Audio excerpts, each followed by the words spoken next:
হে শ্রী গুরুদেব, বাবা সুধীর আনন্দ গোস্বামী, আমার হৃদয় দেবতা, আমি অজ্ঞান, আমার সকল অপরাধ তুমি ক্ষমা করিয়া লও। তুমি পরম মঙ্গলময়, আমার জীবনে সকল মঙ্গল ইচ্ছা পূর্ণ করো। আমি যেন কায় মনোচিত্তে তোমার নিত্য লীলায় অধিকার লাভ করতে পারি। আমাকে তুমি তোমার যোগ্য সেবক রূপে গড়ে তোলো। মোর মুখে তুমি হও বক্তা, তুমি হও শ্রোতা। রাধে। মহাপ্রভুর অবদান অপরিসীম, অনন্ত অপরিসীম।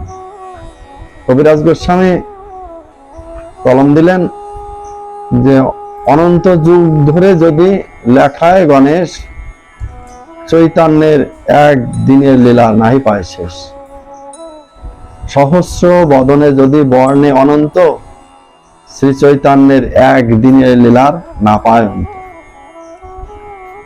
আমি ক্ষুদ্রাতি ক্ষুদ্র অনুজীব, আমার পক্ষে সে লীলার বর্ণনা করা সম্ভব নয়। তবে ব্রহ্মাণ্ডে যে যেখানে আছেন, প্রকটে অপ্রকটে সবাই কৃপা আশীর্বাদ রাখেন, আমি যেন মহাপ্রভুর মহিমা কীর্তন একটু করতে পারি। এখানে শ্রীমান মহাপ্রভু গৌরসুন্দরের যে মহা মহা অবদান, সেটা এবার মহাপ্রভু দুটো ভাগবত দান করেছে। আমাদের সর্বশ্রেষ্ঠ ভক্তি সিদ্ধান্ত শাস্ত্র হচ্ছে চৈতন্য চরিতামৃত। এই চৈতন্য চরিতামৃতের আদি লীলার প্রথম পরিচ্ছেদেই বলা হয়েছে, এক ভাগবত বড় ভাগবত শাস্ত্র, এই যে শাস্ত্র ভাগবত, আর ভাগবত ভক্ত ভক্তি রসপথ। তো একটা পূর্বে আমাদের একটাই ভাগবত ছিল, এটা শুধু শাস্ত্র ভাগবত। এবার মহাপ্রভু আরেকটা সাক্ষাৎ বা জীবন্ত ভাগবত দিলেন, সেটা হচ্ছে ভক্ত ভাগবত। তা আমি উদাহরণ দিতে পারি সেই ভক্ত আমার শ্রীমান মহাপ্রভু নিজেই, আর পূর্ব মহাজন অনুসরে যদি আমি জয়দেব কিংবা জয়দেব বিল্লমঙ্গলের কথা ধরি, ভক্ত আর ভক্তি রসপাত্র। এখানে জয়দেব ভক্ত আর পদ্মাবতী হচ্ছে ভক্তি রসপাত্র। ঠিক এমনি ভাবে এবার আমরা সেই সাক্ষাৎ ভাগবত তার কৃপা কিভাবে পেতে পারি, আমি গুরুতত্ত্বের উপরে আর দু একটা কথা বলছি। পূর্বে গুরুদেব ছিলেন, আছে, থাকবে। তো এবার এই গুরুদেব দুই ভাবের, গুরুদেব আর শ্রী গুরুদেব। তো বলছে, শাস্ত্রকার বলছে যে মঞ্জুরির ঘরে গুরু বেছিল যখন, গুরুকে শ্রী গুরু জানি শেখারো। এখানে দুটো তত্ত্বের উপরে, গুরুদেব হচ্ছে ভগবান তত্ত্ব আর শ্রী গুরুদেব হচ্ছে ভক্ত তত্ত্ব। কেমন ভাবে? তো যে নরোত্তম ঠাকুরের কলমে বলছে যে শুনিয়াছি সাধু মুখে বলে সর্বজন, শ্রীরূপের কৃপাতে মেলে যুগলোচন। এখানে মঞ্জুরি হচ্ছে 6 জনা। তা এখন কাকে কোন মঞ্জুরি ঘরে বেচবেন তিনি গুরুদেব শ্রী গুরুদেবই জানেন। তো আরো তিনি বললেন কি, যে প্রভু লোকনাথ কবে সঙ্গে লয়ে যাবে, শ্রীরূপের পাদপদ্মে মোরে সমর্পিত। হ্যাঁ, তাতে আমরা বুঝি যে প্রভু লোকনাথ নরোত্তম ঠাকুরকে শ্রীরূপ মঞ্জুরির ঘরে বেঁচেছিলেন, ভক্ত তত্ত্ব। অর্থাৎ এখানে মহাপ্রভুর আরো শ্রেষ্ঠ থেকে শ্রেষ্ঠ, শ্রী চৈতন্য মহাপ্রভুর শ্রেষ্ঠ হইতে শ্রেষ্ঠ একটা অবদান এবার মহাপ্রভু আর একটা ভজন আমাদের দান করেছেন, সেটা হচ্ছে স্নেহ মার্গের ভজন। তো একটা মর্যাদা মার্গ আর একটা স্নেহ মার্গ। যাহারা চারি পুরুষার্থের বা বৈদিক দিকে যারা আছেন বা ভগবান তত্ত্বের উপরে গুরু তত্ত্বের উপরে আছেন, তারা আছে মর্যাদা মার্গে। এবার মহাপ্রভু যেটা দান করেছে সেটা হচ্ছে স্নেহ মার্গ। তো মর্যাদা হইতে কোটি সুখ স্নেহ আচরণে পরম আনন্দ হয় যাহার শ্রবণ। তো এবার মহাপ্রভু প্রতিষ্ঠা করলেন আমাদের এই স্নেহ মার্গ। তো যেখানে মর্যাদা অপেক্ষা কোটি সুখ, অর্থাৎ এখানে মাধুর্যের সাক্ষাৎ দৃষ্টান্ত আমার শ্রী গুরুদেব। হ্যাঁ, তো আমরা পূর্বে অনেক অনেক শাস্ত্র পেয়েছি। তো এবার যে শাস্ত্রটা আমরা পেয়েছি এই চৈতন্য চরিতামৃত, মহাপ্রভুকে জানতে গেলে আমার নবদ্বীপকে জানতে হবে।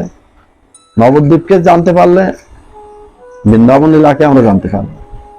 ঠিক অনুরূপ ভাবে যদি আমার রাধা মাধবকে বা রাধা মাধবের লীলা সম্বন্ধে আমার বুঝতে হয়, আমার গৌর নিতাইকে অবশ্যই জানতে হবে, অনুসরণ করতে হবে।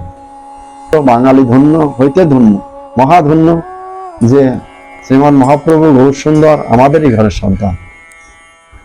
আজ কত অন্যান্য ভাষী তারা আজ ইসকনের দ্বারা আজ তারা সনাতন ধর্ম গ্রহণ করছে, বৈষ্ণব ধর্ম গ্রহণ করছে, এবং তারা বাংলা চর্চা করছে সাংঘাতিক থেকে সাংঘাতিক আকারে। কেন?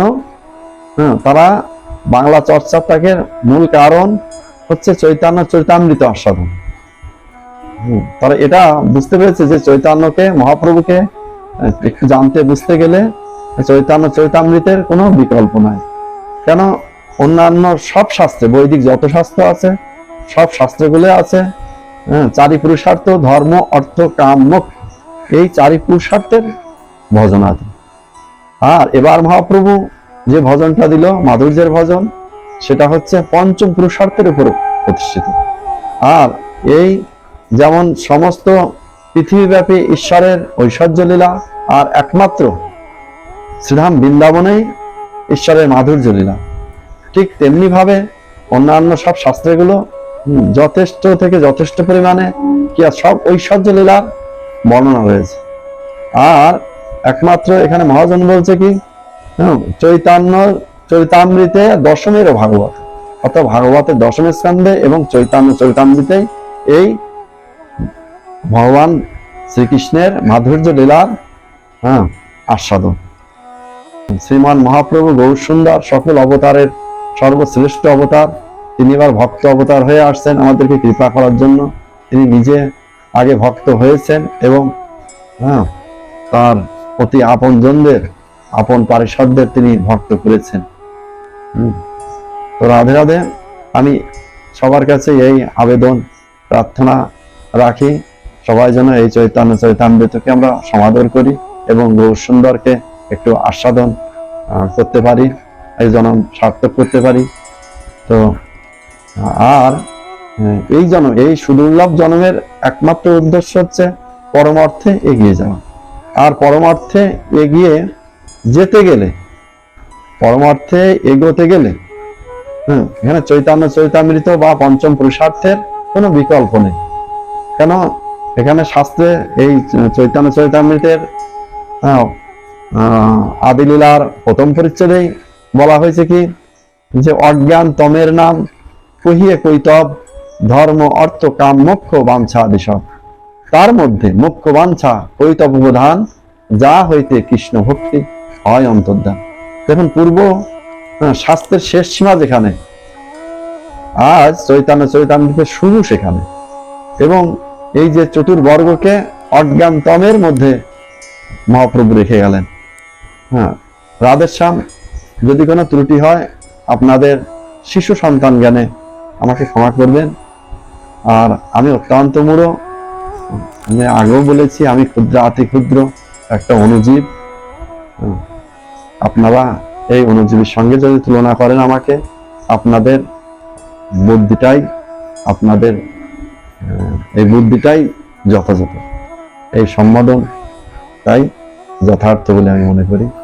জয় রাধে। জয় জয় শ্রী গুরু প্রেমানন্দে, নিতাই গৌর সীতানাথ প্রেমানন্দে। হরি হরি।